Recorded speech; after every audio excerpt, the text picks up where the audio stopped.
Great. So we'll just wait for some people to come in to the webinar. So I see 29 people already. That's pretty impressive, Steve. Yeah, so thank you, Wanda and Michael, for joining us tonight to our pub night, virtual pub night.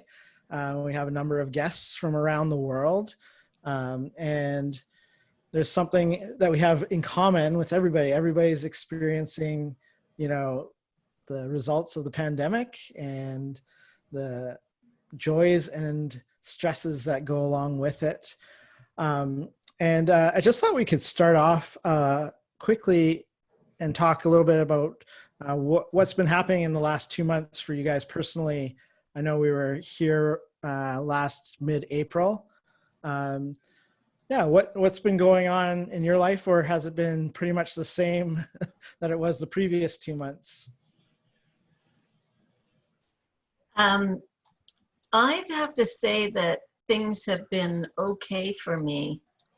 I've gotten used to life online and social distancing, and I've been delighted by the things I've discovered that you can do with family and friends virtually.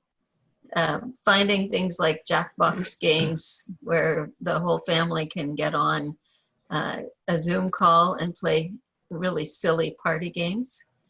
And I have an almost daily, not quite as often now, but video calls with my grandchildren. I've actually seen them more often virtually than I did before COVID, because we just thought we'd have to wait till we saw them in person.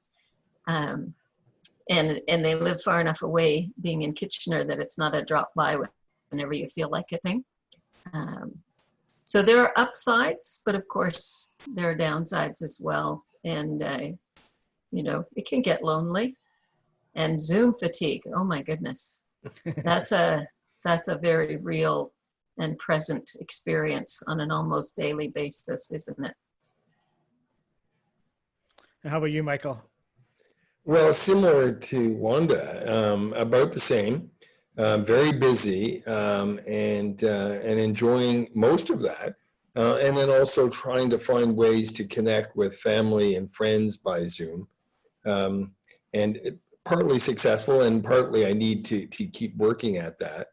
And Zoom fatigue. I do group therapy on Zoom, and we have around 8 to 10, maybe, yeah, something like that, people, and it's much more difficult, you know. So it's more difficult to do it by Zoom, and people are not as keen to do it by Zoom, but they're keen enough, and we are hoping to start in person within X number of weeks. We don't know how long.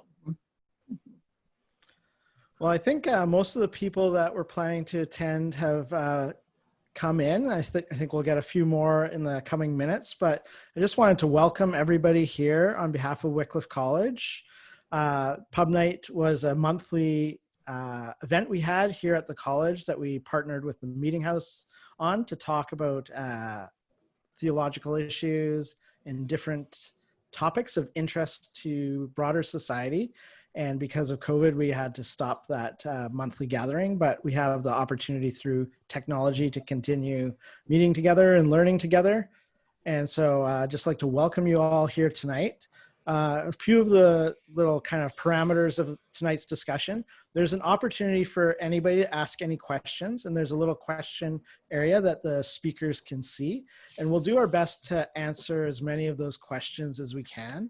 We might not be able to answer them all. And if there are a few that are along the same theme, I might paraphrase and group them together. And also Michael and Wanda have both provided some interesting content for tonight as well. And we'll cover some of the stuff we covered before, but some new stuff, hopefully. And hopefully everybody is edified through tonight and we learn something and we learn to manage COVID a little bit better. And also just as we look to society reopening, some of the stresses that will be coming from that. So just again, welcome, and we'll maybe get started.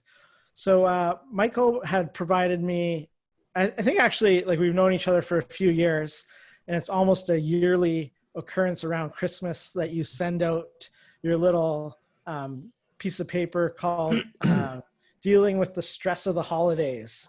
And it's something that I kind of look forward. I know it's time to like make sure I have all my Christmas shopping done, because that's kind of like the signal. And a lot of the things in that document actually apply to our current context. And Wanda and Michael have, reflected a little bit about that. And I thought we could kind of look at that document that Harvard puts out and talk a little bit about some of the context. So I'm just going to share that document with everybody here. And I will do that now. And all right.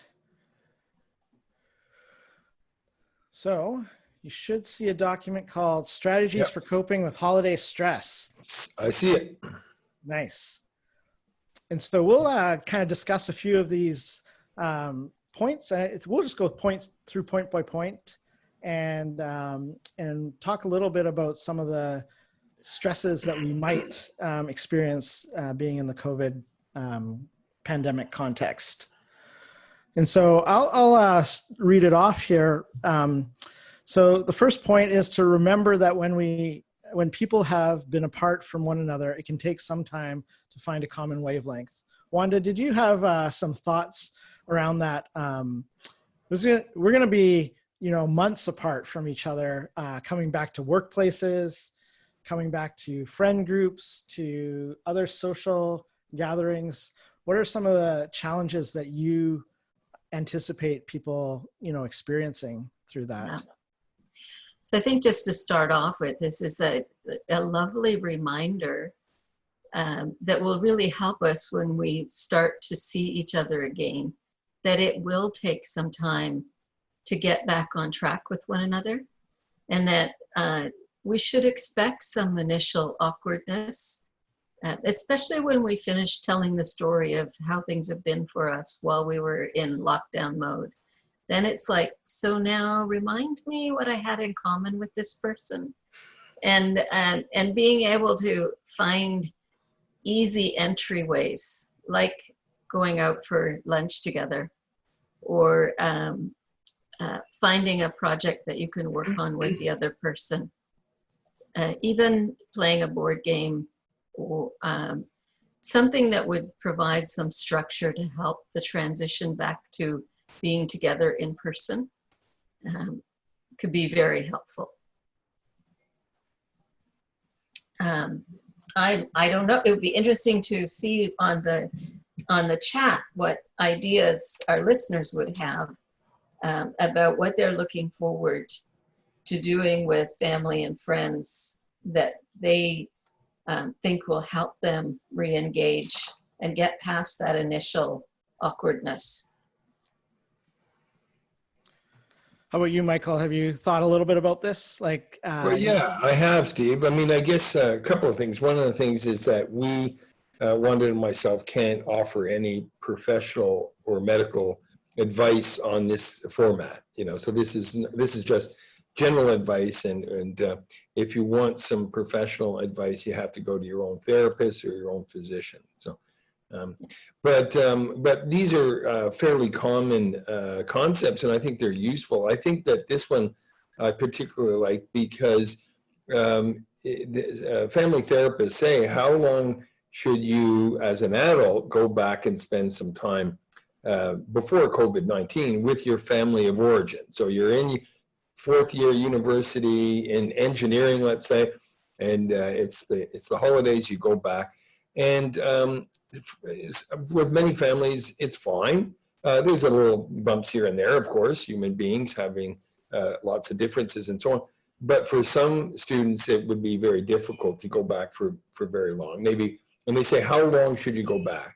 And some of the family therapists say, you know, it could be 3 days, or it could be 3 minutes or 3 hours. Hopefully not 3 minutes. But so one of the things now is it's not a choice to be with your family for a lot of people. So they're sort of pushed together, and they have to stay together. And so that's a particularly difficult thing if there is some tension in the family. And so, of course, that's a different kind of situation where people have to maybe accept each other, forgive each other more, and maybe don't bring up certain topics. You know? Right. Yeah, it kind of lends itself to the second point where it talks about spending time with people who understand you and appreciate you for who you are. You might be forced into a situation where that's not true. Right, exactly. And how would you advise somebody that's dealing with that kind of environment where they do feel judged or misunderstood by the people that they're kind of stuck with? Well, I mean, there's no easy answers there. I mean, I guess in a sense, you could sort of, if it was a patient, I would say, well, this is only going to be for a certain amount of time. And they are paying for your food, aren't they? It's like, yeah, they're paying for the heating and the lighting of the house. Yeah. Okay, so they may not get along as perfectly well with their parents, and they may feel judged. Now, don't forget, parents and offspring are sort of on opposite sides. Parents want to sort of teach their kids how to be people, and kids want to show that they're people they don't need to be taught anymore. So there's a kind of automatic, in a sense, issue of conflict there, a little bit.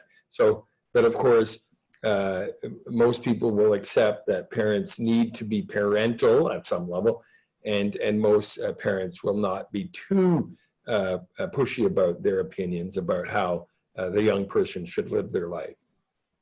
Right. Probably also important to make space and to go for walks.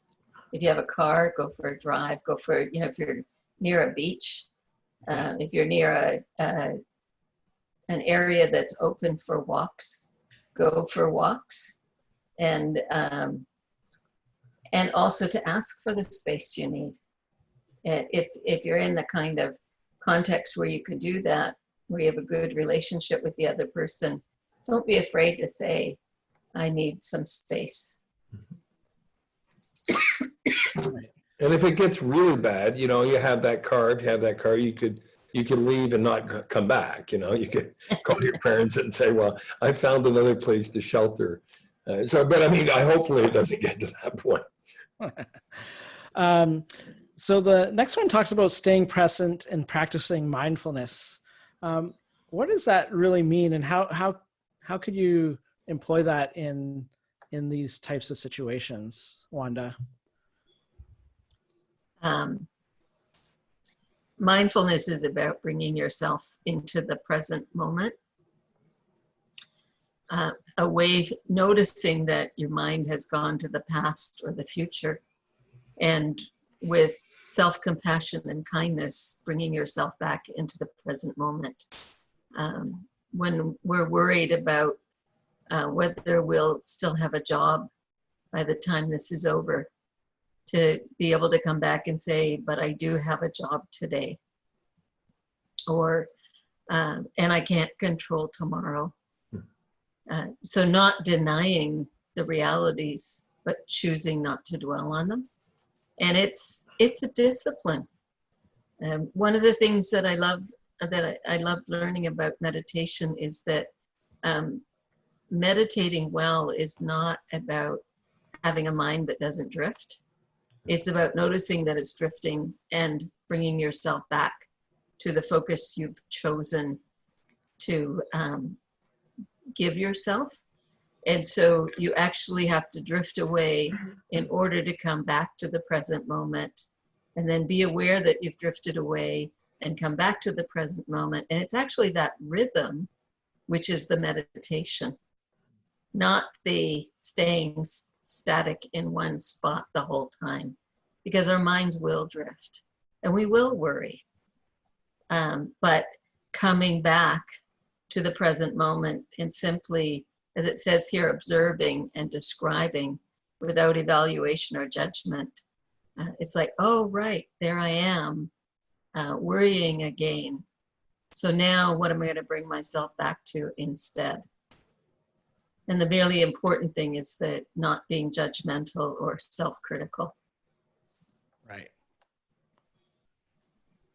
Steve, can I say something? Yeah, for sure. So my training doesn't include mindfulness, and but it's more interpersonal, existential, psychodynamic kind of therapy. And I think mindfulness is excellent, although we don't have training in it. But we should balance between mindfulness and then the other side would be living in the past or thinking about the past and thinking about the future. So actually thinking about the future and planning for the future is also a very healthy thing. So this concept that only the present is really important is not actually logical or reasonable. So staying in the present at times and then thinking about the future. And of course, a lot of psychodynamic therapy is talking about the past to try to understand it. And that's also very helpful as well. So the next point talks a little bit about thinking about how you would prefer to observe the holidays. Is this kind of discussing, rituals or ways that you can make the context that you're in better? And what kind of suggestions would you kind of have around that? Not sure which one of us you're asking, but I'm going to jump in and answer. Go ahead, Wanda. Sorry. One of the things, as I read this, I thought, you know what? Some of us are longing to go back to the traditions that we are keenly missing. And if that's the case, I would say, and this thinking into the future and planning, here's a moment to derive a great deal of pleasure from planning how you're going to re-celebrate the events you missed in lockdown. So the time when you'll be able to get together with family and friends and re-celebrate Easter or re-celebrate your birthday if it got missed. And to really take joy in planning that. On the other hand, if you're someone who's discovered that actually it's a huge relief not to do that big dinner or plan that big party, and how lovely it was to have a smaller, more intimate, maybe just with your spouse or just with your spouse and your children. And this is an opportunity to say, you know what, I'm not going back to the way things were. I've made a delightful discovery and I'm going to hang on to this. And I'm going to give myself permission to stick with this new discovery going forward. That's really cool. Yeah, I think I'm going to flip to a poll for our audience that are kind of related to some of these issues, and that might help us, address some of the kind of common themes that are being experienced. So this is for everybody to kind of participate with us. Feel free. These are anonymous, so we won't know who said what, but I'm just going to throw out the poll now.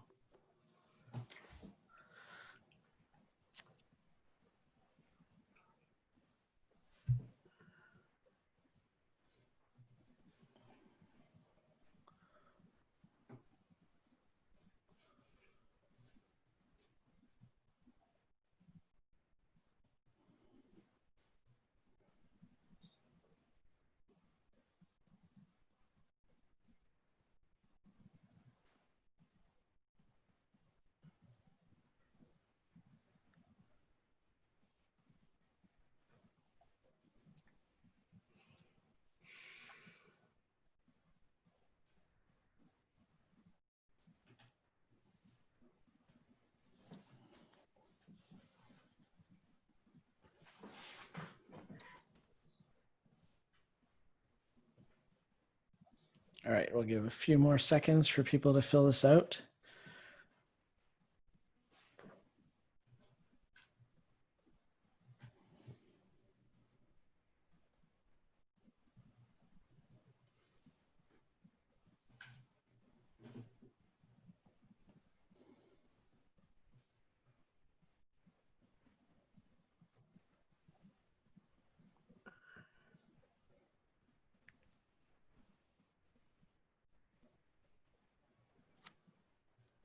All right. I'm just going to end it now.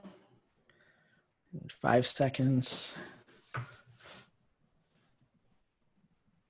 All right. All right. Does everybody see the results?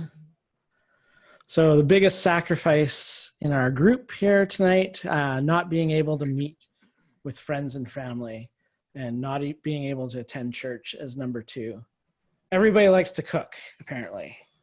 So, and then which have you enjoyed the most during this quarantine time? And hobbies.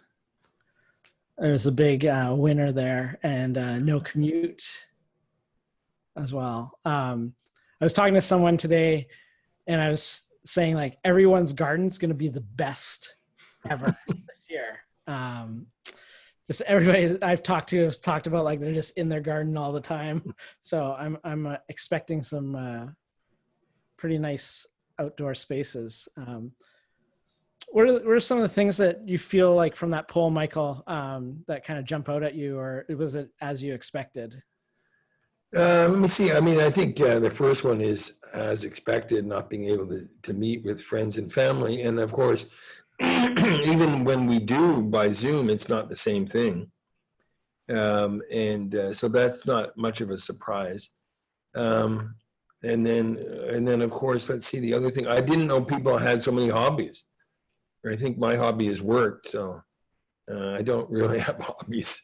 And I do play golf, but it doesn't really count because my friends don't. They say, "Well, you don't really play golf," so they're not that supportive, and I can't blame them because I'm pretty bad.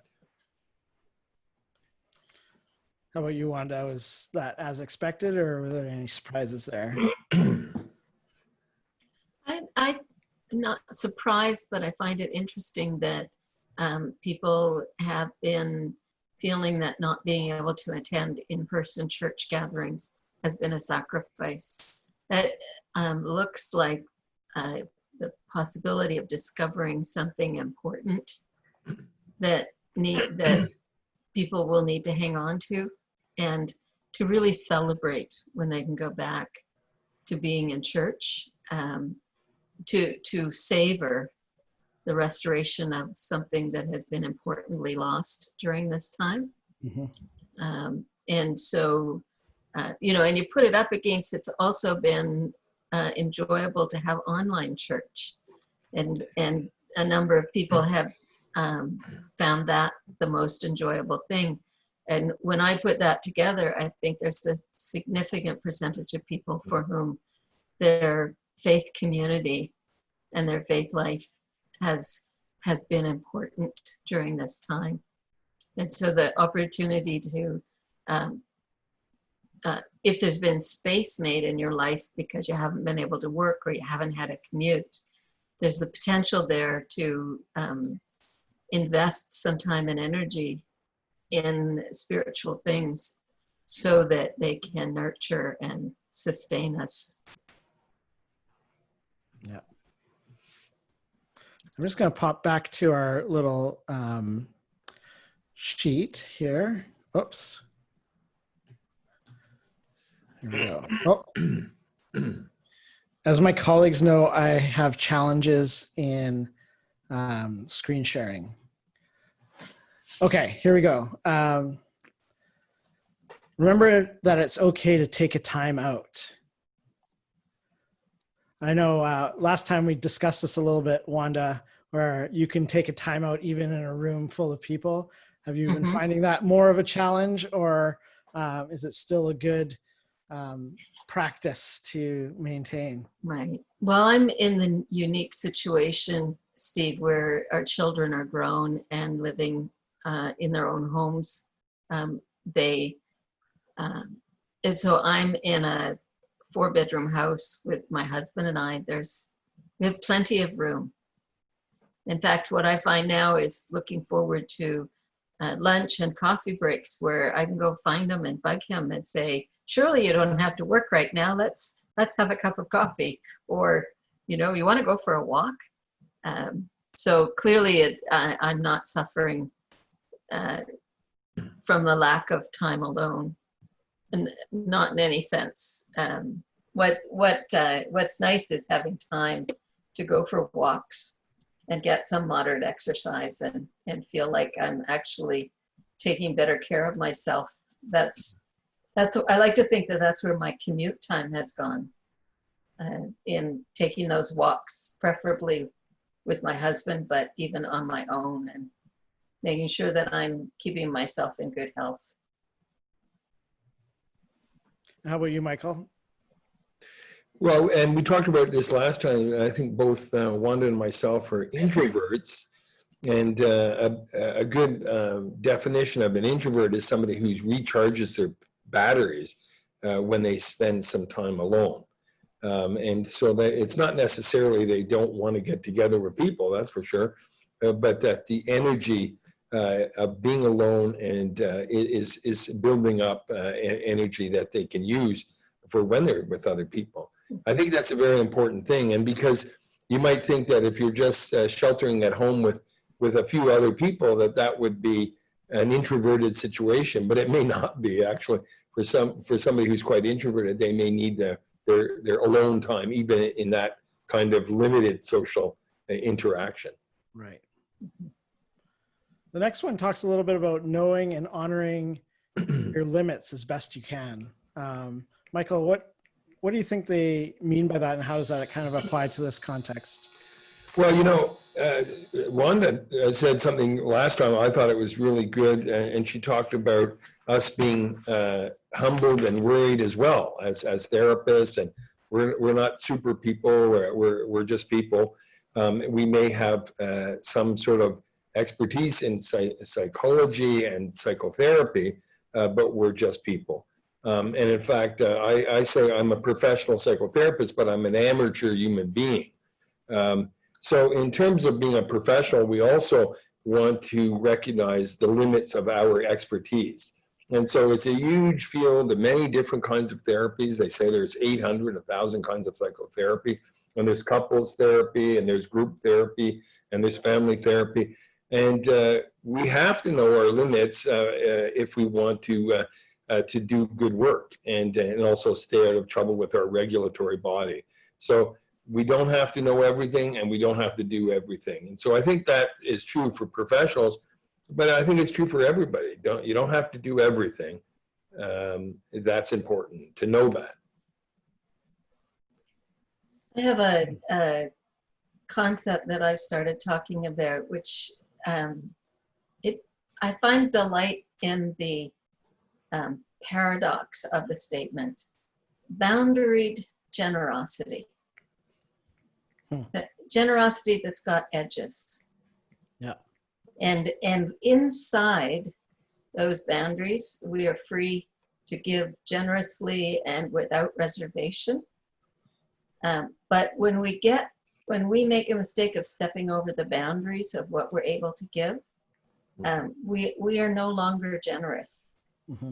And it has occurred to me that resentment is a very useful emotion in this regard.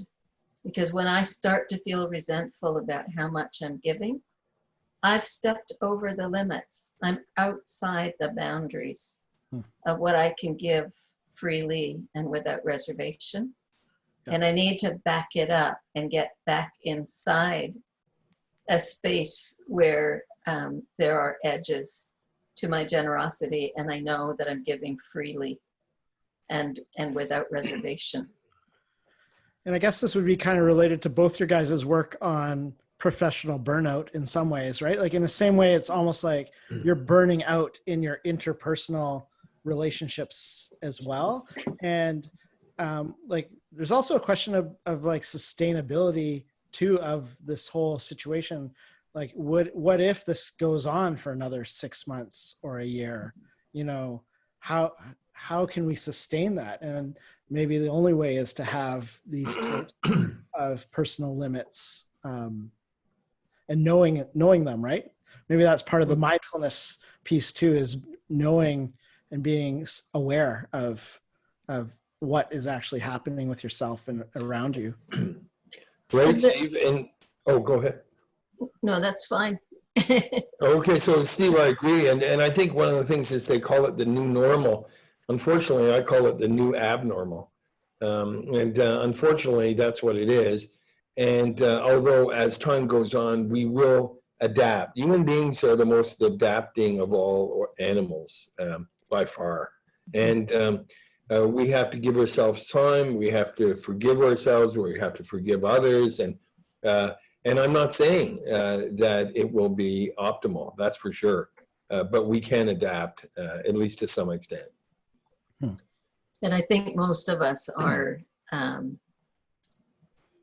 aware that we don't know what the eventual normal will look like, but we know it's not going to be the same as it was before the pandemic. There simple things like being prepared to teach a hybrid model, because there are people who won't be comfortable coming back into the classroom. They are either at risk themselves because of health reasons, or they take care of someone who's vulnerable. And knowing that, what it means to teach and to learn has got to change. And then it's what Michael said. I mean, can we imagine ourselves adapting and finding our way through that and coming to terms with, yes, it has to be different. Because I can't actually imagine how long it will take and whether it will ever be the case that things are the way they used to be. One of the participants asked a question that kind of deals with hobbies and patterns, and also some of the themes of, being that super person. So they ask, I was able to read the Bible and pray daily before the crisis, but now it's a struggle and I don't know why. How would you, talk to somebody that is experiencing like, I can't do the things I was doing before, and I feel maybe guilt or maybe some demotivation because of that. Wanda, how would you kind of, start, to, navigate this? It's interesting because just earlier this week, our small group was talking about prayer and how, we are a group of people who are young seniors, probably would be the demographic we would fall into. And we were talking about how we can't pray all the time the way we used to when we were younger. And the freedom that comes from giving ourselves permission to experiment with new forms and saying, you know what, there's probably more than one way to be in relationship with God. And if the same old isn't working, maybe it's time to change it up and try something different. And it's also, I would say, a time when it's important to remember that the body of Christ is there for each other.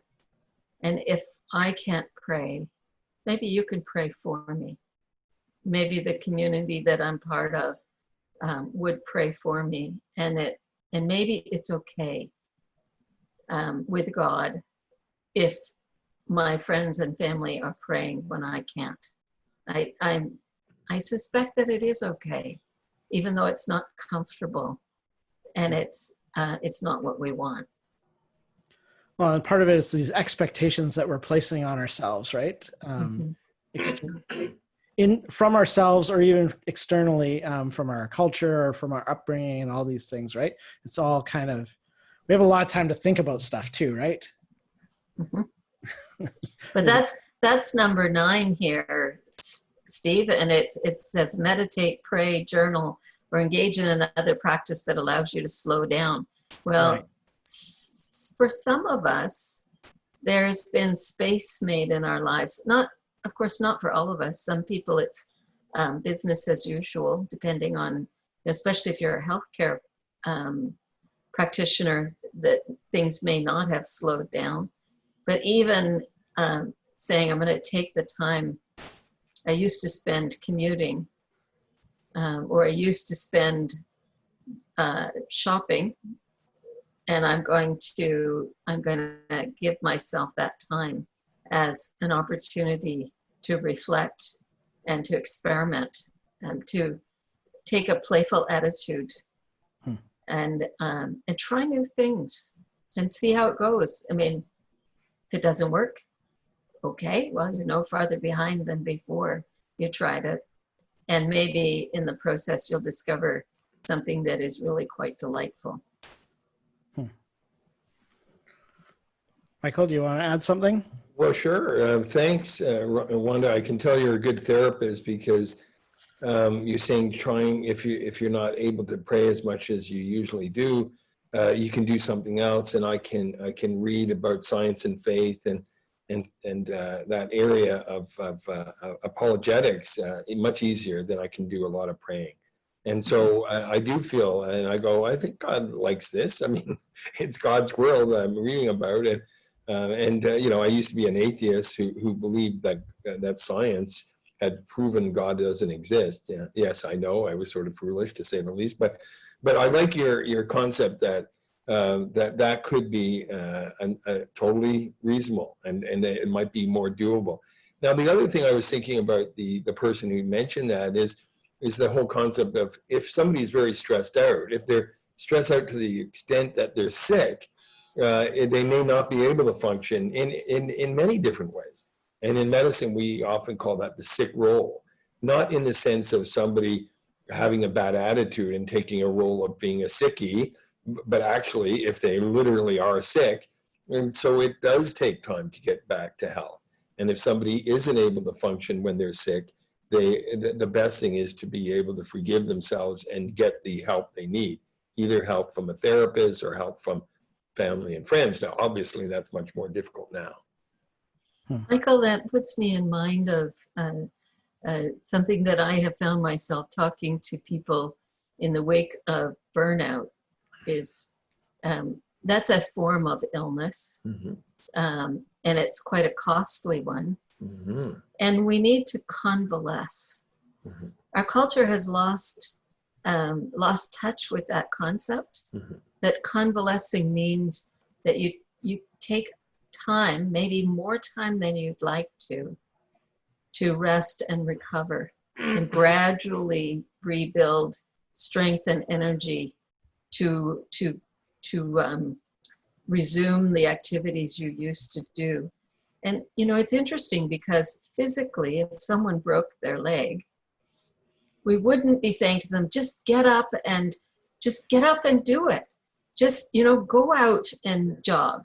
We'd be saying, whoa, wait, just rest and give your body a chance to heal.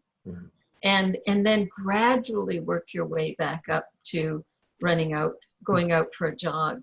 And we'd actually be quite alarmed if we thought somebody was just going to jump right back into it. But psychologically, we forget that it works very similarly. Right. Great comment. So the next set of questions are kind of tied together a little bit. So one participant asked about, we've talked a little bit about living and dealing with interpersonal issues, but what about those people that are all alone without anybody with them and have maybe lost touch with people? And another person along those lines just said, how can they continue to concern people who have kept themselves isolated and motivate them after the pandemic? You know, yeah, because I can imagine there's a lot of people out there that are just experience a lot of loneliness right now, and maybe depression because of it, lack of motivation, all those kinds of things. How would you kind of counsel that person and counsel those people that are friends with people that have been isolated for a long time? Wanda, why don't you start us off? It's an important question, and I find myself wanting to give a very cautious answer because it's impossible to answer this question in a one-size-fits-all. And anything I say can sound either condescending or impossible to a given individual who might be struggling with this. So please take what I say as an idea, not a prescription, not a prescription. I'm not saying this is what everybody should do. But I'm gonna take a risk and say sometimes it's about finding someone else who's lonely and reaching out. So taking a risk and reconnecting with somebody that you haven't talked to for a long time, but who you might really enjoy reconnecting with.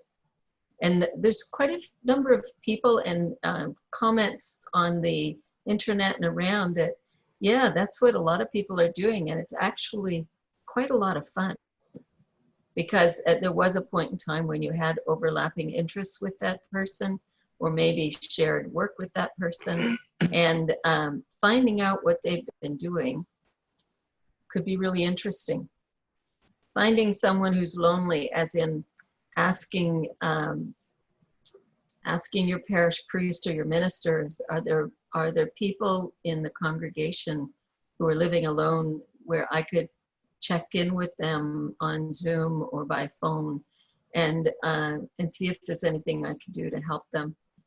Being able to help another person really builds our sense of worth. It's like it matters that I get up in the morning because this person, I can go pick up some groceries for this person, even if I'm just leaving it on their front step and talking to them through their screen door. I know I've done something that matters today. If I can call them and spend some time on the phone, and they sound more cheerful by the end of that conversation, I know it matters that I got up and did something. That isn't going to solve the problem of loneliness, but it might alleviate it for long enough to give us the energy then to find the next solution to our loneliness. There's that famous book about the 5 love languages, right? One of them was physical touch. Like, what is somebody to do that just, is alone and that's their love language? Must be very difficult to be isolated like that.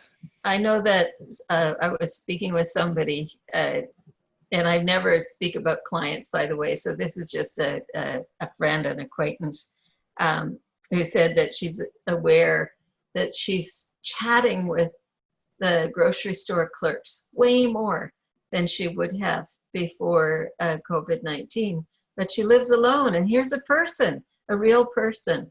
And it strikes me that the grocery checkout clerk is probably happy to be seen and spoken to with enjoyment, that both people might really enjoy those moments of connection. And it doesn't have to be a big serious conversation. It's more like, I see you and I'm glad to see you. I'm glad you're getting your groceries. I'm glad you're here to check my groceries through. For a moment now, I'm not alone. How are you, Michael? How would you speak into this? Well, I love how Wanda's talking about it. I mean, in some of my training, the one of the central concepts is that human beings are social animals, and so we have our meaning in that. We have a social need, and not only do we need to have that, we also have a need to give it, and it's mutual. So I think that's a very important part of that whole thing. Any way you can. So you may have to take a chance, though. You might have to call a friend you haven't talked to for a while, or try to get out your comfort zone. You're not comfortable, but you may be shy and not want to try these different things. I would suggest you give yourself a chance to try them. You might find them helpful. Now, one of the other things, in a totally different way, is when I was an atheist, definitely when I was alone, but as a believer in Jesus Christ and God the Father, I'm never alone. I always have God, and of course that's obvious for any Christians. But I think that can be a very important thing to draw on as strength. And of course, in the history of the Christian tradition, some of the saints wanted to get away from all people so they could concentrate on God. So here I'm not saying we want to do that. We're not saints, but we have an opportunity to maybe have a deeper connection with God because of the fact that we are under lockdown. Now, it's funny that you say that. I was one of our adjunct professors here, Sister Connie, who's a nun, and I asked her how it was going up there where they were at, and she's like, "It's so quiet around here." And I was like, "Kind of like a monastery," and she laughed. Yeah, very much so. Right. Yeah, we don't have to go to the desert to do it. We can just do it in downtown Toronto. Yeah. I think it's important, though, to notice that it can be very, very frightening. Michael, when we lose our sense of God being here. And so it's also important to acknowledge that there can be dark nights of the soul. Right. And that doesn't mean that God is not there, but it's frighteningly real that we can't sense, right, and can't connect. And those are very tough times. So if people are experiencing that in the midst of the pandemic and the social distancing, that's a really hard place to be. Mm-hmm. And that would be when we need to reach out to our faith community and ask for prayer and ask for support, because there will be a significant subset of people for whom that is the experience right now. Yeah. So I'm going to ask a little bit some more serious questions in a poll. I'm going to launch another poll. Able to spend time listening and... Oh, I think Wanda is... This is the other reality of COVID, is in Zoom calls when people's internet starts to act up. Is everybody there? Oh, yep. Wanda, you're back? I'm back. Okay, try again. We missed the last little bit of what you said. I don't know how much you missed. So at the risk of repeating myself, I was just thinking that this is a time when our communities of faith are really important. And it's a time when, if we're lonely, but we are also very aware of the presence of God in our lives, that's the time to reach out and find the people who are lonely and frightened because they can't sense the presence of God. Yeah, I was going to say there's a lot of people that are probably experiencing some pretty life-altering things. Maybe a family member has, contracted COVID, or they've lost their job, or something along those lines. And sometimes it's hard to see God in the midst of suffering and challenges such as that. So, we don't want to minimize that. Those are very real things that people are experiencing in this time. Yeah. So I'm going to just launch a poll. These questions kind of are a little bit more serious. They deal around mental health. And again, it's anonymous, so feel free to answer it. I'll just give you a few minutes to answer these questions.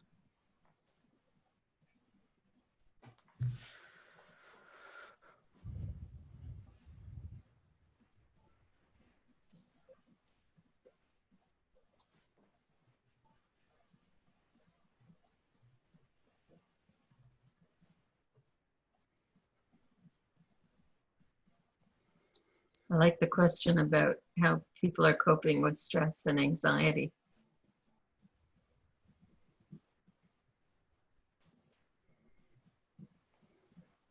Yeah, I started going for long walks, and I never really did that before. I find it inefficient, but that's been really helpful. And I've been going for hour-plus walks at night, late in the dark. It's been very relaxing for me. I'm a pretty busy person, so I think doing nothing's probably healthy for me on many levels. I'm intrigued by your comment that going for a walk is inefficient. But you mean it's not serving a purpose?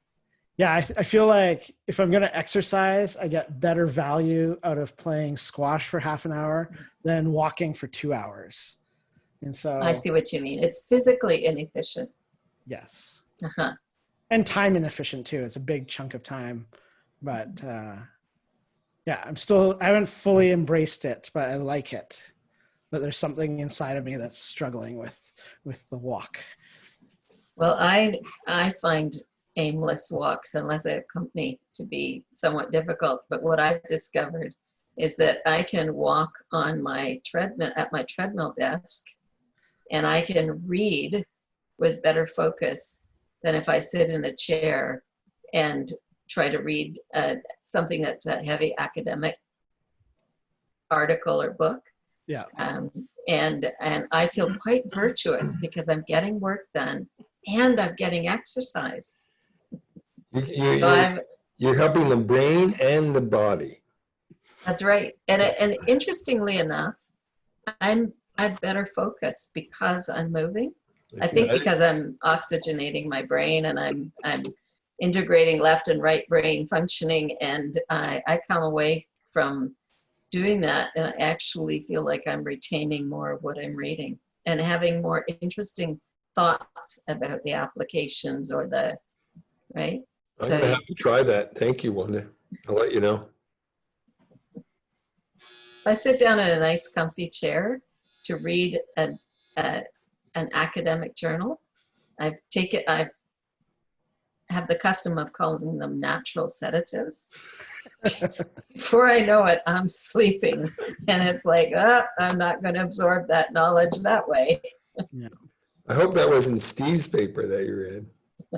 It's been some of my own. Sorry. That's humble. So I'm just going to end the poll here and we can discuss it. So as you can see, a lot of people experiencing changes in sleep, changes in eating patterns, irritability, fatigue, alcohol use. 23% have said they've been coping well. It's pretty low. Mm-hmm. Yeah. Mm-hmm. So people are trying to do different things to cope. Which of the following signs of burnouts have you regularly experienced during quarantine? Actually, before you go there, I want to pick up on the 16% who've been to counseling. Yeah. I'm actually surprised by how low that number is, because I have never been busier in my private practice. Now mine is part-time because I'm also a faculty person most of the time, but I have been surprised by the number of people who have resumed therapy or started therapy for the first time. What, you know, I mean, it does, I see a question here about how can you afford counseling if you don't have a job. Obviously, the people who are coming to see me either have health benefits or they can afford counseling. But some of us will also be being flexible with our fees because we're aware of the need and aware that people do have to live with constraints right now. Well, and also, Wanda, that we physicians can offer psychotherapy Right. without having to charge the patient. Now the taxes are paying for it. Yeah. So if anybody on the webinar is interested, they should talk to their family doctor because there are doctors who can provide psychotherapy. We don't call it counseling generally. And so Katie from the States is saying that not in the United States, and that's correct.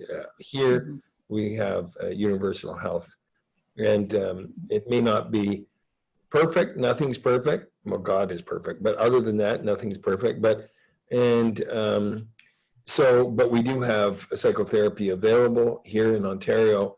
And if you ask your family doctor, virtually, of course, they could refer you on almost certainly. So that's important. Now, I noticed this list here of signs of burnout, and it's very interesting because the number one symptom is isolation or disconnection from others. But we have to reinterpret that under the circumstances. In irregular burnout, that would be an important factor. In COVID-19, that's your civic duty. So we have to, you have to see it in a different way. And that goes back to my concept that that we have to reinterpret what we're supposed to be doing. One of the things I've said is that we're being asked to be citizen soldiers, and we're fighting a war against a virus, and we're citizen soldiers. All of us are, and as citizen soldiers, we have a responsibility. But the responsibility is very different than a soldier in the field, where they can get shot, they could get blown up. We could get bored, we could get lonely, we could get depressed. I mean, that's not easy. I'm not saying it's easy, but it may be somewhat better than being a soldier in the field. We can watch movies. They have to duck because the bullets are coming. We can sleep in. They can't sleep at all because they're under fire. And so I'm not, we joke. Wanda and myself joke, but sometimes this stuff is really serious, and we are being called to be soldiers, and this is important. And we know, because we know that some people aren't doing that, and we're getting upset, and we're looking at TV in terms of people. I'm not talking about the protesters, that's a different thing. I'm talking about people going to the beach and foolishly doing that, and that could raise their risks, of course, of COVID-19 and our risks. So if you're feeling really isolated and disconnected, well, part of that is thank you. Thank you, you're doing what you're supposed to do at some level. But Wanda and myself and Steve, we've all said, try to connect in any other possible way you can. But you are supposed to be isolated. That's the point. The nice thing with the good weather is that there is some possibility of keeping physical distance, but actually being in vicinity of one another. Yeah. So that, as long as you are 6 or more feet apart, you could actually sit in someone's backyard. And as long as neither of you are deaf, you can, I'm saying that because I actually have to put my hearing aids in if I'm going to sit that far from other people. But, provided that you've got the right supports, it is possible now to begin to get together with 1 or 2 other people, as long as you are taking reasonable precautions. Yeah. That's very cool. And the other thing with your example of being soldiers is that we do have an enemy, and it's a stealthy, hard to identify, hard to fight off. And so some of the feelings that a person in military service would be experiencing are not inappropriate for us to compare ourselves to. And the kind of persistent concern, the persistent wariness, and being on high alert is probably, we are getting some of that experience as we try to cope with keeping things safe for ourselves and other people in regard to the virus. Well, I think you're totally right, Wanda. I saw this movie several months ago, The Invisible Man. I think it's the 5th time or 6th time they've remade the movie. I read the novel many years ago. And here's this man, and he's invisible, and he's dangerous, but he's one man. We have all these billions, hundreds of billions of viruses that are invisible, and so no wonder we're scared, because they're very dangerous. One man is dangerous, but basically invisible virus is even more dangerous. Mhm. Mhm. So I'm going to pop back to our little page, our strategies for coping. Mm-hmm.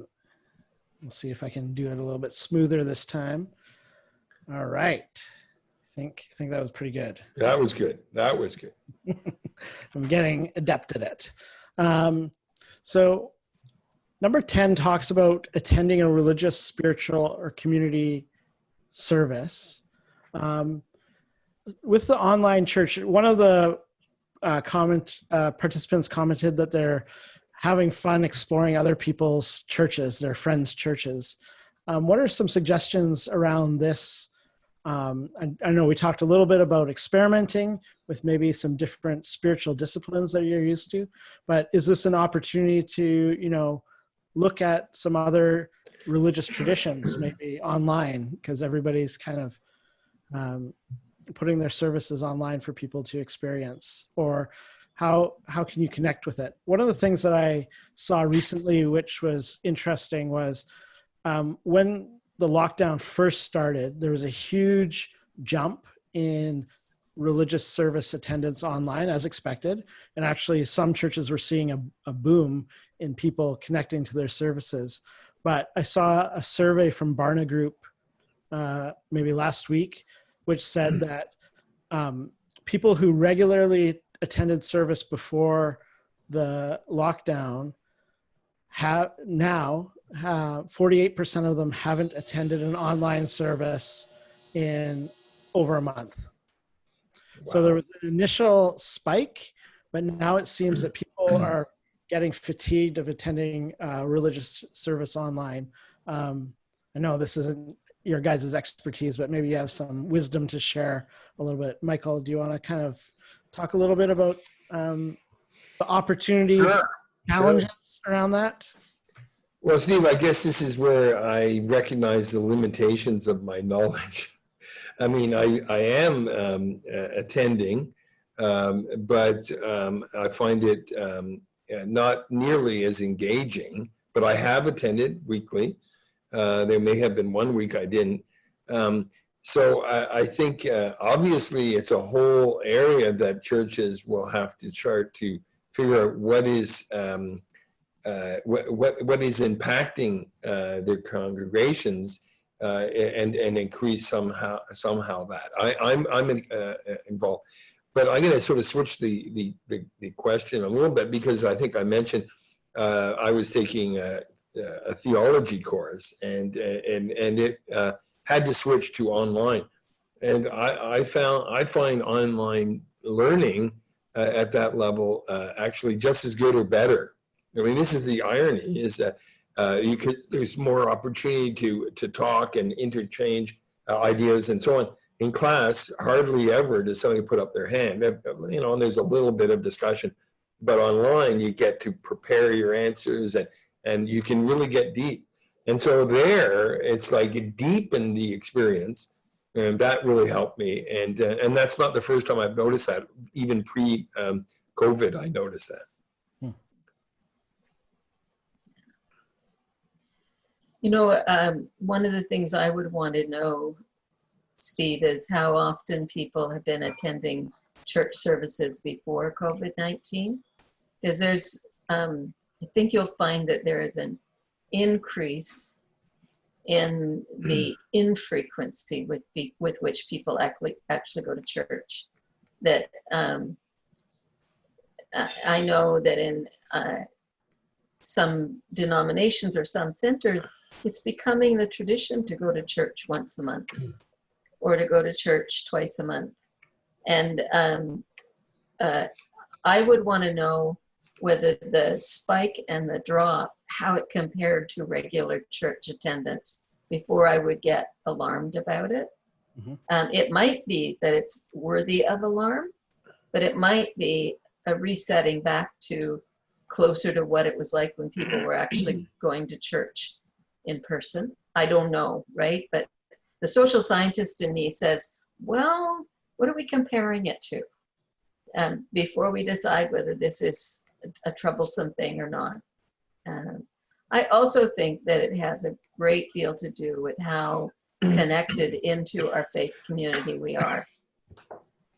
Because if you're part of us, if a person's part of a small group, and that small group is still meeting regularly, yep. A lot of the sense of being the body of Christ is going to come from that small group, and maybe always has, rather than being someone who's sitting in church on Sunday. Right. And if people have increased the frequency with which they are experimenting with new forms of prayer or new spiritual disciplines because they've had time to do it, that may have taken the place of going to church on Sunday. And we might ideally wish that both were happening, but it would be really interesting to talk to individuals and say, so what has your spiritual life?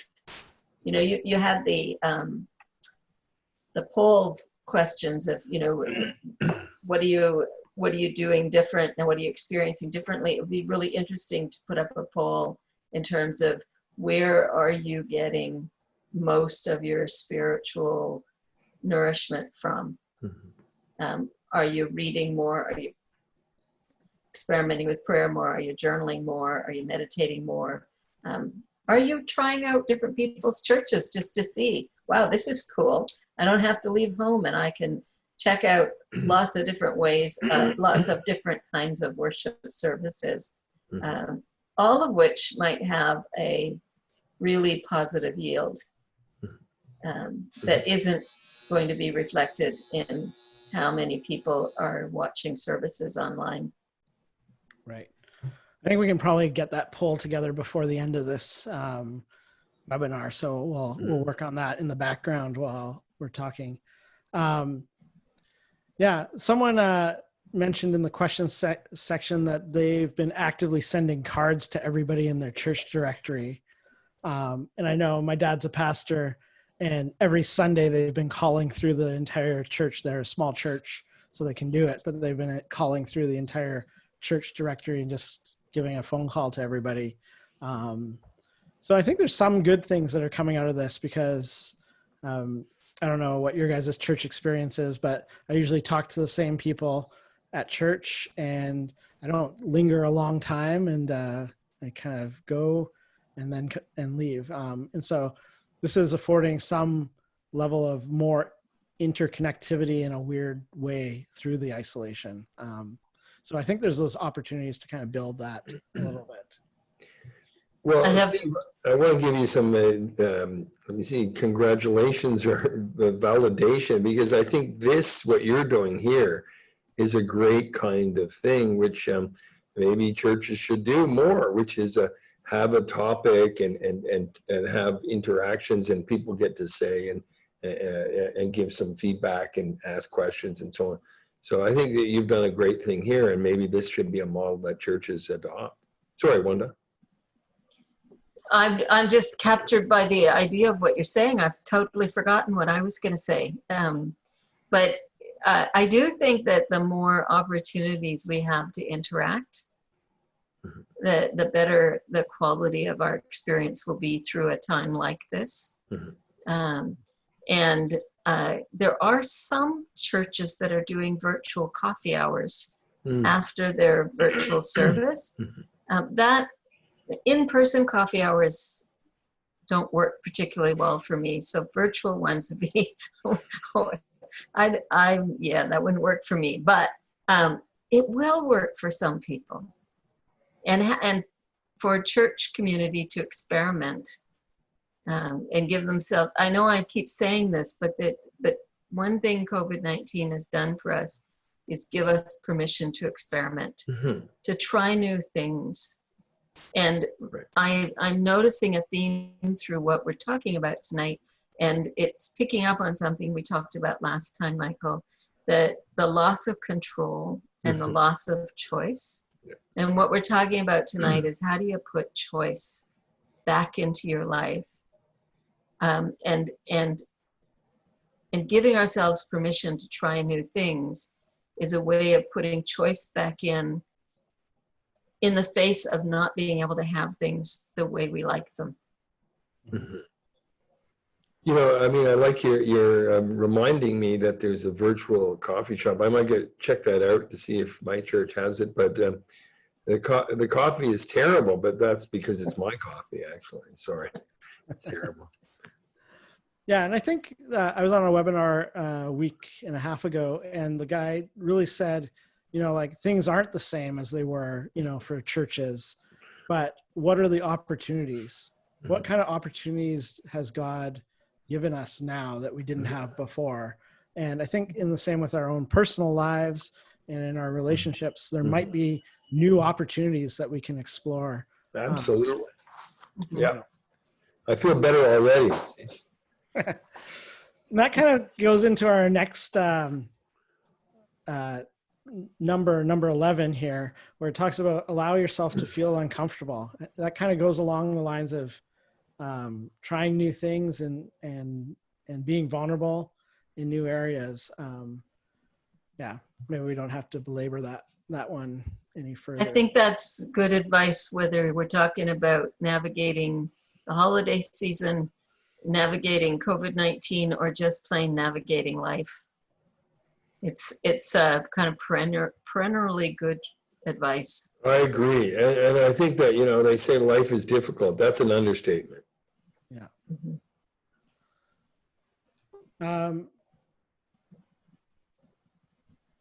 Yeah. So checking in via phone, text, Facebook, email with someone who helps you remember who you are and what matters to you now. How would this kind of apply to this context? I feel like I've been reconnecting with friends from university 20 years ago that I just have been too busy, to really reconnect with. Yeah. I think the part that matters about this statement is that it be someone who helps you remember who you are and what matters to you. And so even if you're reconnecting with someone you haven't seen for 20 years, the conversation is about who you are now and what matters to you now. And so I think it's the having an authentic conversation that goes beyond the surface that matters, where we feel like we have connected with someone in meaningful ways. And I think that part of our COVID experience is that we've cut through some of the social niceties, because I'm not going to get on Zoom and talk about the weather. If I'm going to reach out to somebody, I'm being intentional. I'm sending them an email and saying, I've been thinking about you and I'd love to connect. Is it possible to have a Zoom conversation or meet for a virtual coffee? And already we're signaling, let's have a real conversation about things that matter, which is it's hard to do otherwise in times like these.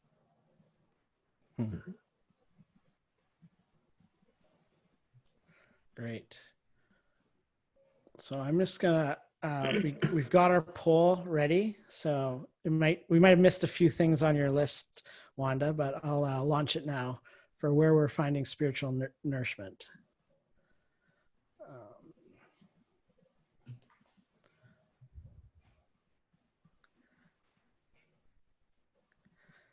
Thank you for the Wycliffe staff, Caitlin, for putting that together. There's people behind the scenes that help make these things awesome. And thanks for.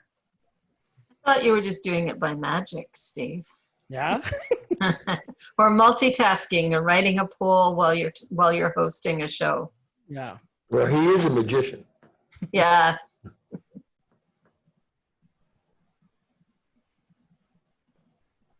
Well, he's a magician. We can tell because he's in two places at once.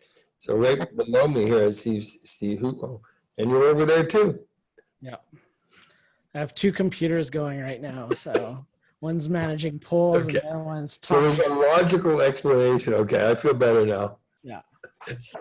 Not I'm not really into magic myself. I'm not dissociating my personality or anything like that. So Yeah.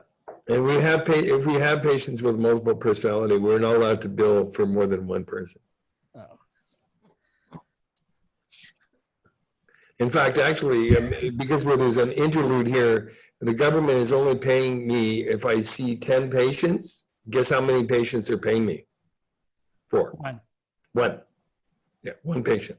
So group. If you're seeing it in a group, if you're seeing them in a group. Yeah. So does that sound fair? No. No, it doesn't sound fair. I mean, it's absurd. So, sometimes fairness is hard to really determine, but this is not fair. I'm seeing 10 people. I get to bill for one. So we might start a petition. I might send it out to you. So that can be one of our polls. Yeah. Okay. It's a privilege to be a therapist and to provide help, but still, yeah. All right, so I'm going to end the poll here. Okay, so sharing results.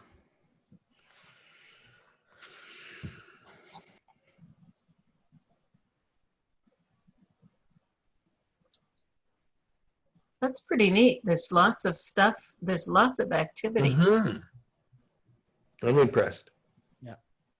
Yeah.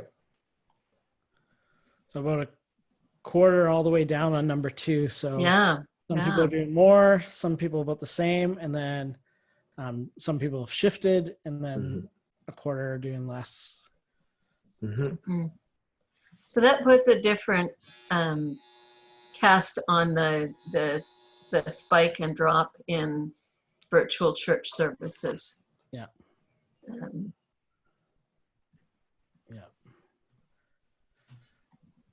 So one of the things I would have added to this poll, just to put it out there for people, not to be critical of your poll, because I think it's fantastic that you pulled it together so quickly. But one of the things our small group was talking about this week was realizing that some of the ways in which we've been praying, we haven't been calling prayer. That going for walks and telling our grandchildren about the amazing things about creation stirs in us a sense of awe about the greatness of God, but we haven't been calling that prayer, even though it's a very prayerful activity. When we've been being creative with our hobbies and even in our garden, and it has stirred in us a sense of gratitude and thankfulness or delight in the diversity of life. That is also a form of prayer, provided that we don't limit prayer to the words we say to God or the words we hear from God. It has more to do, I think, with an attitude and a shift within ourselves in terms of our orientation. Is it towards God or not? And I think probably some of the things that people are doing here in terms of informally through conversations with friends and family, they might not have called it prayer, but if there's a sense of being drawn into relationship with God and other people, I'd be willing to call that prayer myself.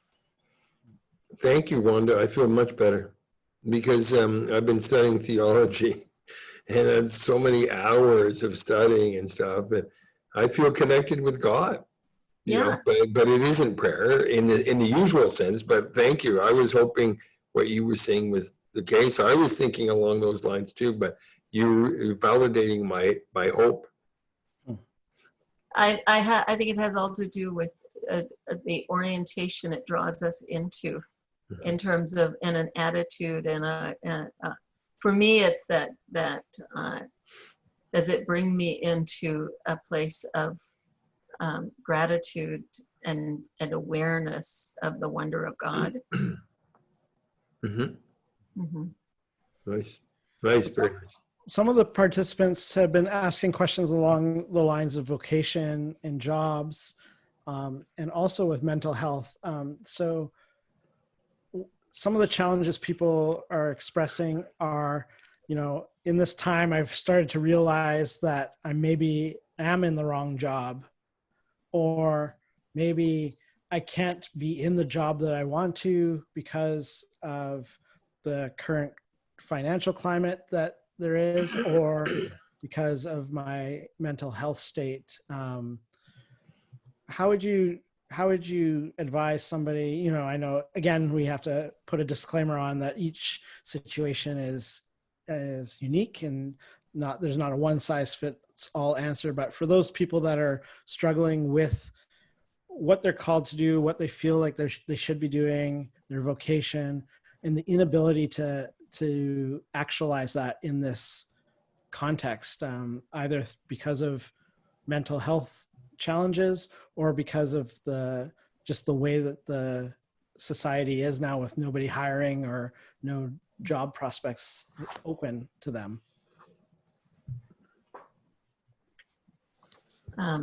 Being at the risk of being trite, change is hard.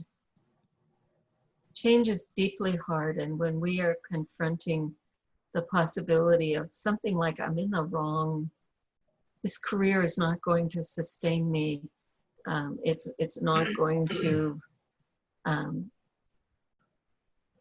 that it provides for me financially is not enough. I'm starting to think that I need something else. That's a painful process to go through. And I can talk about times when I've gone through a process like that, but I'm speaking about it with hindsight. And I can see where God was at work, and I can see the good that has come from it. But living it forward, we have to live it without knowing the outcome. And that's much, much harder. So it's very difficult to say to someone else, it'll be okay. Because first of all, I don't know that that's true. And second of all, it doesn't help when you're living it forward. What I've always been struck by the fact that we read scripture in retrospect. We know the end of the story, and it changes how we understand the story when we know before we start reading it that it's going to be okay. But I've often wondered what it would be like to be the person in the scriptural story and to have to live it forward without knowing whether it's going to be okay or not. And so I want to say it's going to be okay. Change is uncomfortable and painful and difficult, but I don't think that's helpful. I think it's more helpful to say, oh man, it is really hard living things forward. How about you, Michael? How would you add to that wisdom? Well, I've thought about this a lot. I don't know if you know, I'm sure you do, that Maclean's magazine every couple of years, I think, or maybe every year, has an issue, or used to have an issue of the universities. They rate the universities and which is the best university, and they do a very good job of it in terms of recognizing this as a range of different kinds of universities and so on and so forth. So it would depend on many factors. But, so in a sense, though, it's sort of similar to, what's the right job for you or me? And of course, there is some element of the job, but there's often an element of who we are. And so when it comes to universities, I would say it's not so much the university. Obviously there's different universities, but most of it is the student. Somebody could be in a half-decent, so-called half-decent university and be a very good student.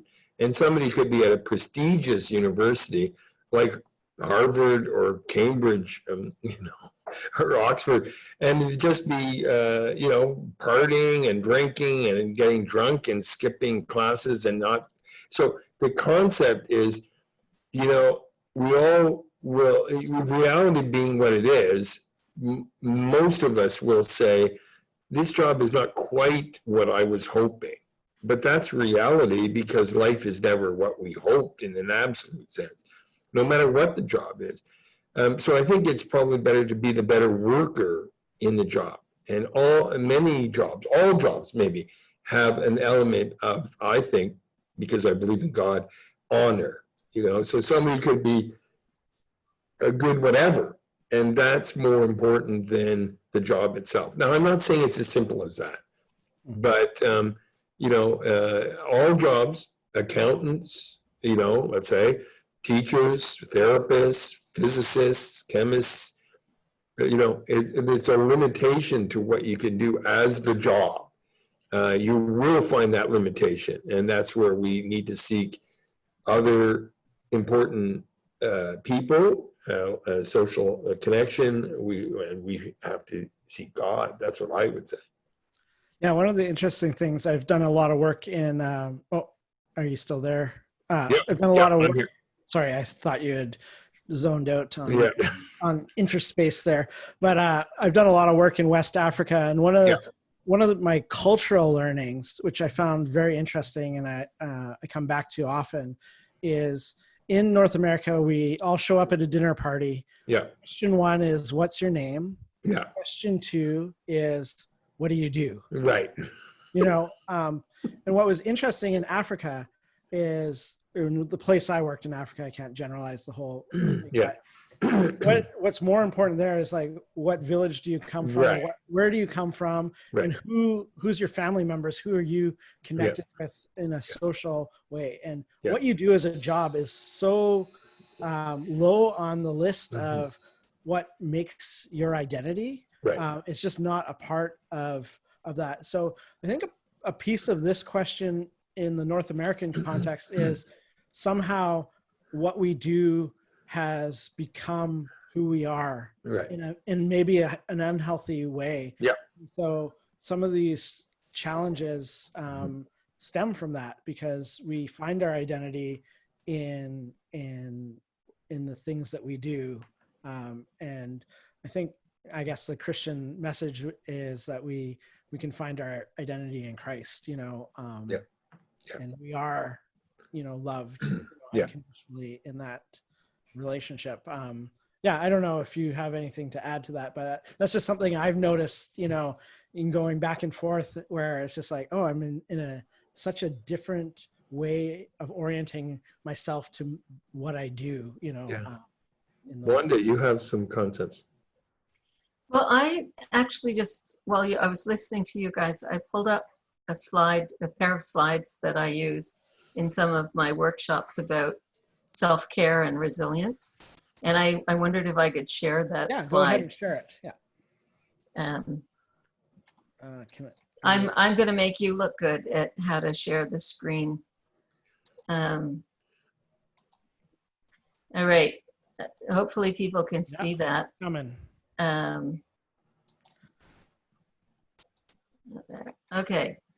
So, whoops. These are often when we're debating over, do I belong somewhere? Am I doing the right thing? How's this going for me? We only give ourselves 2 alternatives, success and failure. And of course, if you aren't completely succeeding, you're at risk of failing. So one of the things that we need to do is give ourselves a lot more options. And we do that by separating effort and outcome. And this is what it can look like. Success could be realizing that the outcome is more than I had asked or imagined. I've in fact made a step in the right direction, but now need to wait a bit before proceeding to the next step. I've achieved the outcome I thought I wanted, but I'm disappointed with it. So I'll have to rethink what I want as I move forward from here. This is the wrong time to pursue this goal, and it would be both better and okay to wait for a more opportune time. I have not adequately prepared and must attend to the gaps in my knowledge or skill before I resume my pursuit of this goal. The other person is not ready to meet me in the middle, and I need to accept and seek to understand this rather than to continue to batter away at their resistance or opposition. or the outcome I desired is not now, nor will it ever be within reach for me, and I must accept that. It would be better to grieve for a time and find a way to live with this reality with some measure of grace and peace. Then I'll be able to turn my energy and enthusiasm toward a new goal. And when we've got all of these options for success or progress towards success, it's not as frightening to be uncomfortable and to be in a liminal space between where we are now and where we would like to be as soon as possible. Wow, that's amazing. I agree with Richard, who just said that's wonderful. Thank you very much, Wanda. Can I get that slide? That's wonderful. That's a fantastic concept. Beautiful. I'm happy to share it. Wonderful. Can you be my therapist? You know.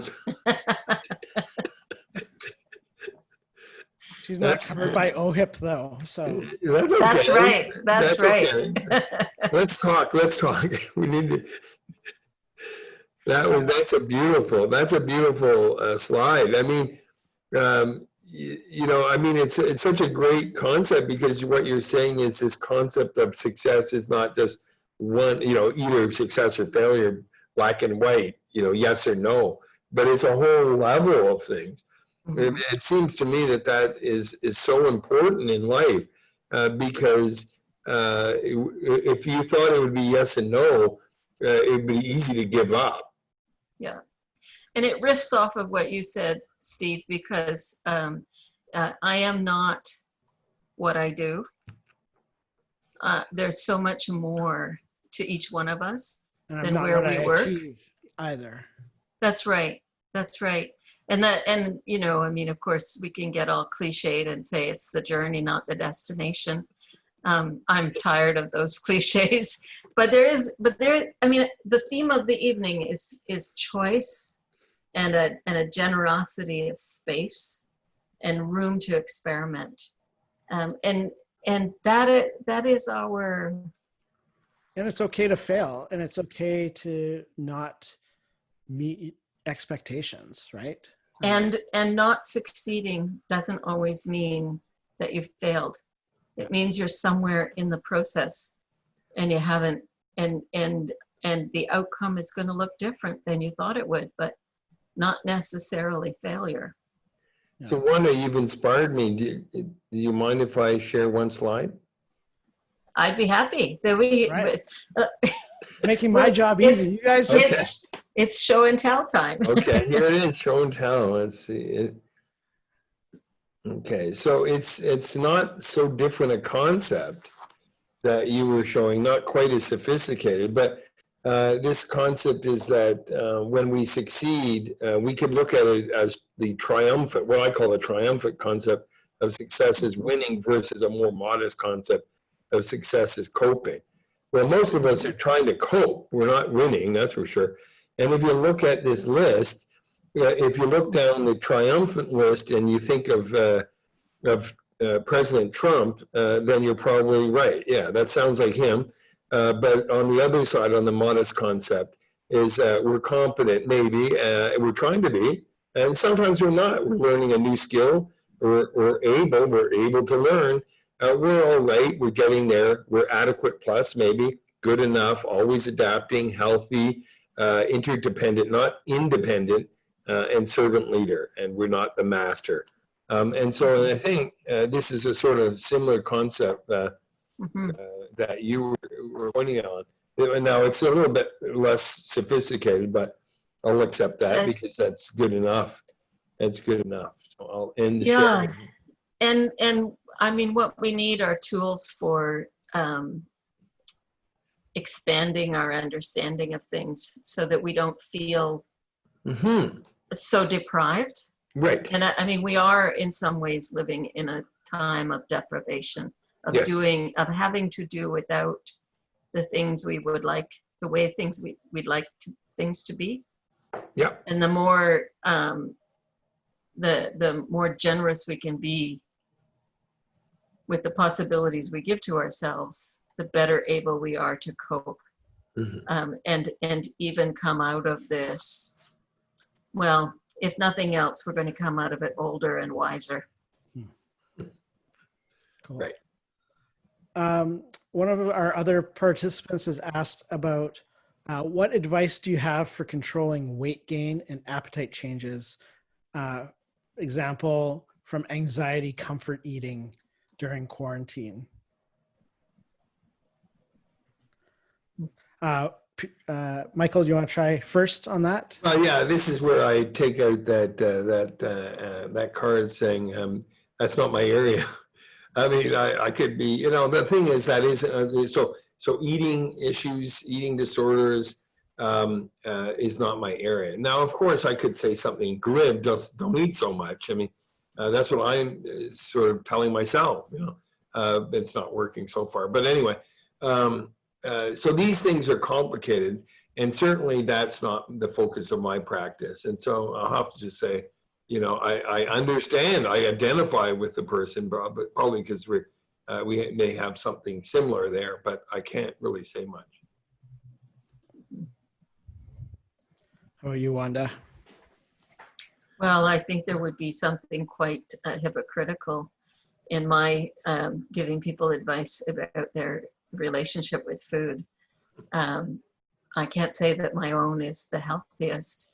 And we all know what we would need to do.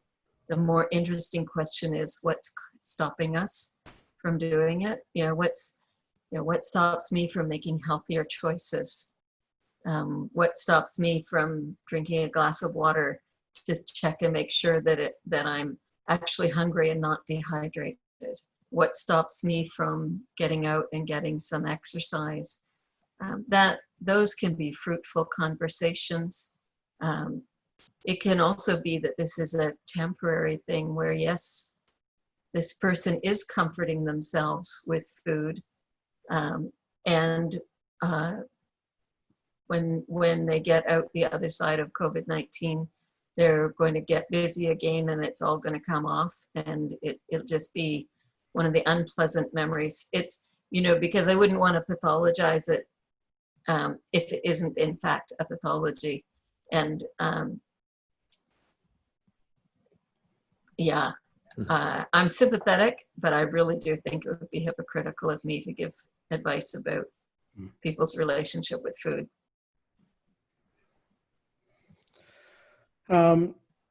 So something we kind of talked about before, there's a lot of stuff happening, especially south of the border, but even here around racial tensions and those challenges. I think that it's like, I don't know, with COVID, do we have more time to think about it, or is it just like, it seems like now there's a turning point in our culture. How are we supposed to engage that? I know a lot of people want to go out and join the protests, but then we're also supposed to social distance. How can we navigate, these very real challenges that we're facing as a society in light of this? And do you guys, have some advice? A lot of people. I don't have an advice, but maybe something we could all think about. And Steve, you're such a leader. Maybe we could do something by internet, by Zoom or something. Because the thing is, I do want to get out there, and I do want to walk with the protesters. I don't want to be violent, but I do want to be part of it. But that's also not good. And that's also bad, because that's going to raise the risk of my getting COVID-19 and other people's risk. So I have split loyalties here. So I have given some money to different organizations that are supporting the protesters at some level, but maybe some sort of Zoom could be done. I don't know. It strikes me that it's a time when social media could be used effectively if people will be respectful and remember that they're talking to other human beings, and remember to speak in ways that they would like to be spoken to. Because it's easy for us to forget that there are real people at the other end of the click of a social media button. But often social media gathers a real following and helps people to see that they are not alone in their convictions about what's happening and the change that is needed. And, you know, along the lines of having a Zoom session. And Steve, if you were going to do that, I think you need to bring some people whose lived experience is of being discriminated against, of being a visible minority. I'm looking at the three of us here, we're all pretty white. We probably don't know what it's like to live with that day in and day out. And we might want to give ourselves the opportunity to learn from people who could tell us what needs to change and why it needs to change. And then we should be listening very carefully. Mm-hmm. That's good advice. One of the participants has asked the question, this is around church services. They miss seeing the other parishioners, but what they really miss is the sacrament of communion. The screen is no substitute. Something that's so central to the Christian faith is that kind of physical, ritual. How would you advise trying something new when something that's integral part of the tradition can't be done? I've heard of some ideas, but maybe you guys can start us off. Michael, if you want to go. Well, I have to admit, I haven't even thought of it. And, I mean, that's a great question. I'll just say it's a great question. I have no great answer. Sorry. I grew up in a tradition where there were no ordained pastors, and as long as you were male, you could offer the sacraments on a Sunday morning. So at the risk of being heretical, can we not do communion if it's done prayer? I'm not a theologian, and I grew up in a tradition that would have permitted that. Although I'm a good Anglican now. Yeah. No, my tradition is very similar. One thing I saw online is the pastor of my former church. She said, "Can I make little loaves of dough that people can bake themselves at their home, drop it off at everybody's house. They can bake themselves at home, and then we can all take it online together. So it's all bread from the same kind of root and shared in that way, and they can partake together online." So people are thinking of creative ways to still have that connection to each other. But yeah, I think that's a very tough thing, but I don't know. Maybe it's a chance to branch out a little bit and try something new.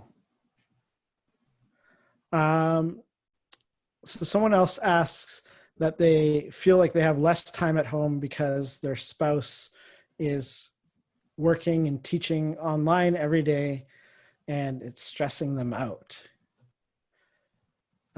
If you're living in a small house. Was that my wife?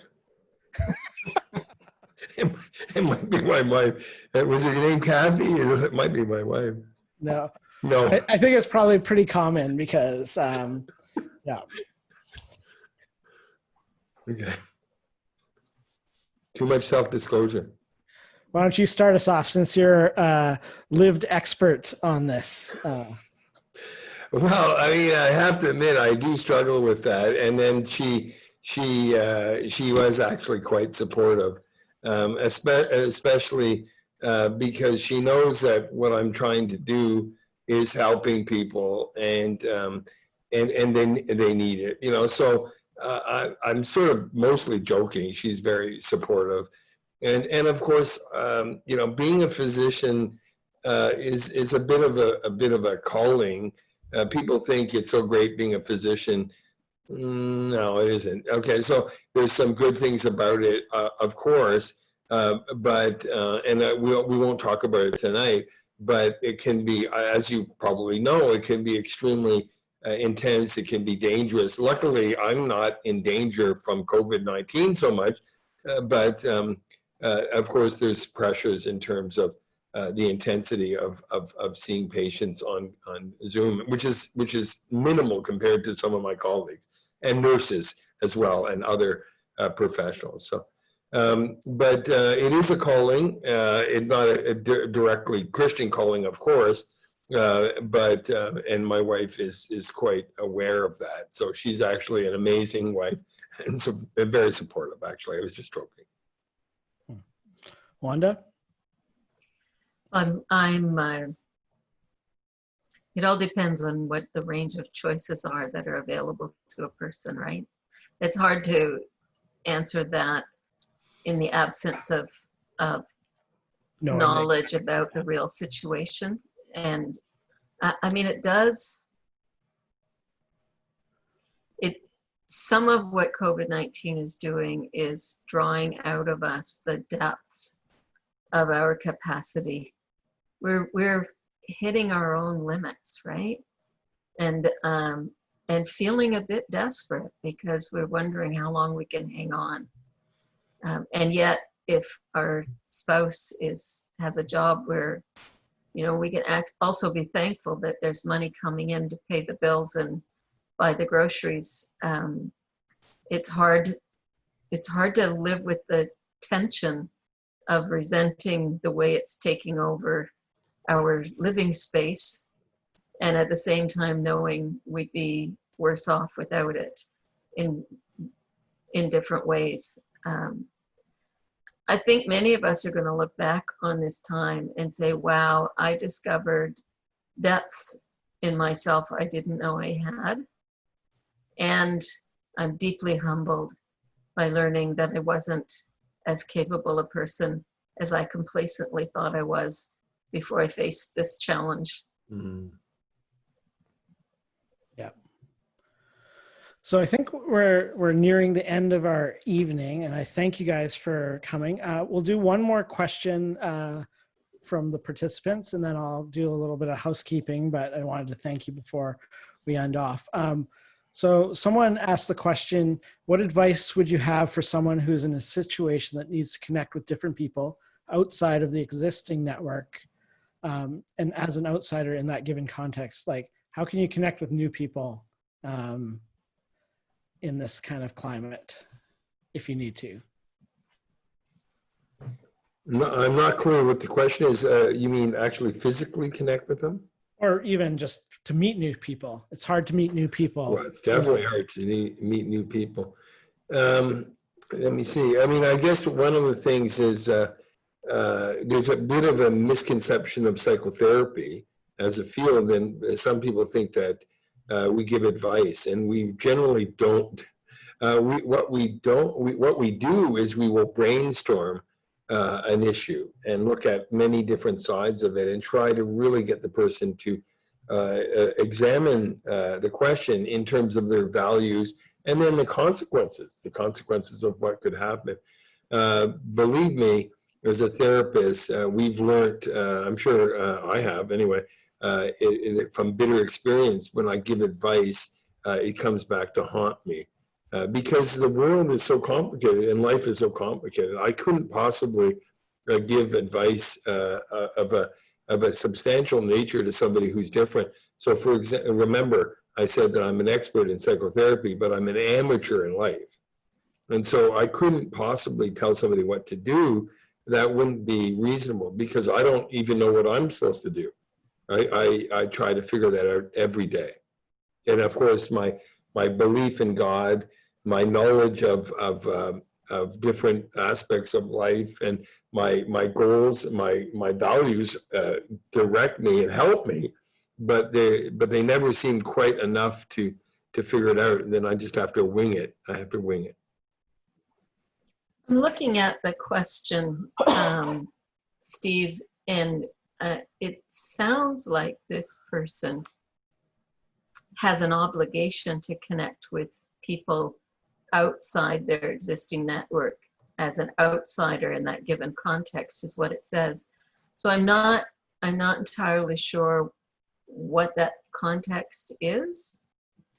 And I'm not sure that my answer is going to be helpful here, but I'm thinking that one thing that always serves well is to be curious about those people that you're needing to initiate conversations with, and a genuine interest in getting to know these people will be quite contagious often.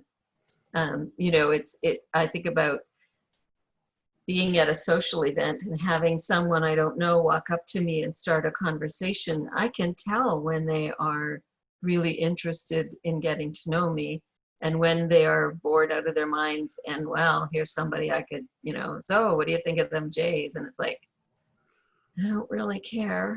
But if somebody says, so why are you here? What's your connection to this place? And they're willing to ask me open-ended questions that say to me, they see me and they want to know me. I'm going to respond happily, and maybe we'll get a conversation going that we both enjoy, and I'll be thankful that they took the initiative. But unfortunately, Steve, I'm not sure if that's what this person is talking about. So it may be a totally useless answer to their question. Right. Sounded good to me. I feel better. Well, I'd just like to thank you on behalf of everybody here. That was another great evening. Thanks for taking your time. It's valuable and appreciated. Just for those who are still in attendance, there's a little survey you can fill out afterwards. If you want to receive materials, I'll put together all the materials and we'll send you out in an email a link so that you can download some of the different resources that were shared tonight. And there's also ways to connect further to us if you are interested in that. But again, thank you, Michael and Wanda, for taking the time. Yeah, it was fun. And I hope Thanks, we can Steve. do it again sometime soon. Okay. Thanks a lot. Okay. Thank Thanks, you. Wanda. My pleasure. Good night, folks. Yeah. Thank you, Fireplace. Bye-bye.